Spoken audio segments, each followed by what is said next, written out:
I'm Adhrit.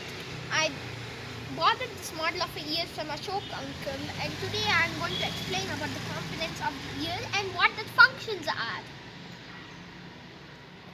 Now I will start. You see, this is a pinna.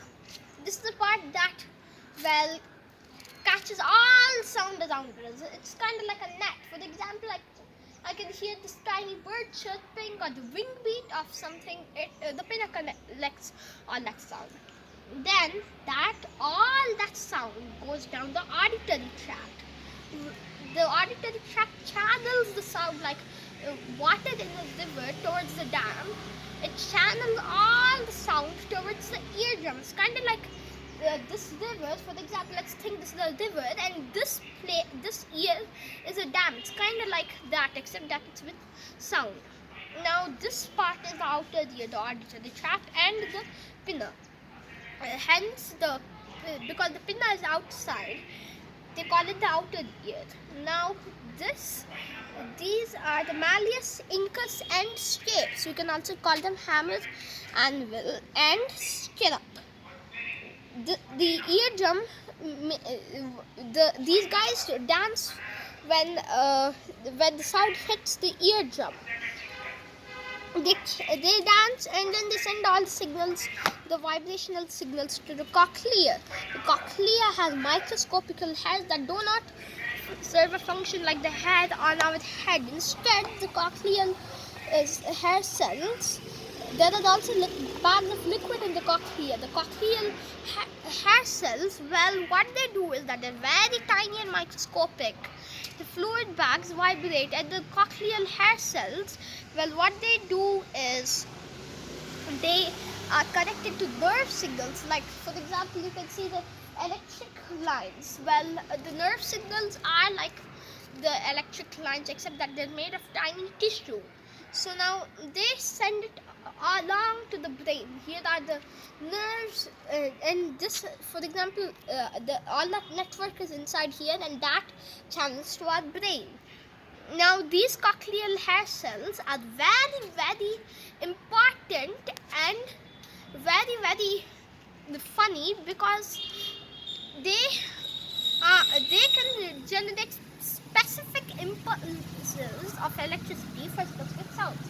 For example, when I have a motorbike passing by, the cochlear hair cells do this within an instant. They make a specific sound for the sound of a motorbike, which is very low. But if there's a flap of a wing beat or a very high-pitched motorbike, or the heart beeping, then they try to make that into a high-pitched electric signal, and then they transmit it to our brain. Now you think that's it? That's not it. This is the eustachian tube. It connects the ears, nose, and throat. It mainly it's for pressure stabilization. When there's a tiny problem with the eustachian tube, that is resolved automatically in the when you're descending in the aircraft, you get some pain in your ears and stuff. The eustachian tube is like doing a little dysfunction now, but the body can fix it. In very severe cases of eustachian tube dysfunction, or at least that's what it's called, because the eustachian tube can't drain all liquid, sticky mucus, which is also known as snot. It can't drain it out of the ear. The brain's glands, glands in the brain, they make all this snot to protect the weak places of the body. Now if there's too much, it goes to the ears, mouth, nose, which sometimes explains why you have the cold. Now the eustachian tube cannot drain that. In those cases, the doctors insert these tympanostomy tubes, which are really tiny. For example, if this was the eardrum, then a tympanostomy tube would be this huge. Now they insert the tympanostomy tube. It kind of acts like an external eustachian tube. It drains it out until the eustachian tube is free and can do its job once again. The tympanostomy tube is automatically excreted. Now there are also other diseases of the ear. One such common case is tinnitus. Tinnitus is when you like go to a concert and hear like a jet going by. Well, tinnitus, well, you can't hear properly. It's ringing in your ears. It's mostly disfocusing. If you've taken a break from studies and gone to the concert to get a little relaxed, and then you find that after you get home it's ringing in your ears, you can't study. Well, in those cases tinnitus is very severe.